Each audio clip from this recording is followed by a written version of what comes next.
is not observation. Politics is what we do. Politics is what we hope for. Assalamu alaikum everybody. I hope you all are doing great. I was also very good. Now I'm over the moon to be here. Well, today I'm here with another topic. It's student politics. It's the most interesting topic for discussing. Do you know how does it work? Well, I know a little bit. So let's get started. The student who play a role in student politics that's known political student.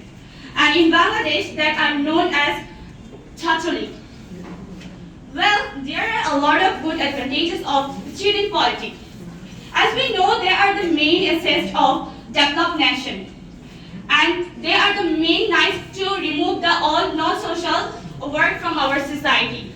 Like harassment, murdering, smuggling, stealing as well. Well, there are a lot of good side of student politics. As we know, there are a lot of good side of student politics. That will always come first to prevent all the worst thing from our society.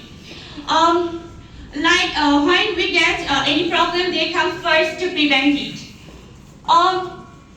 There are several conditions of every country, political condition. However, Bangladesh also known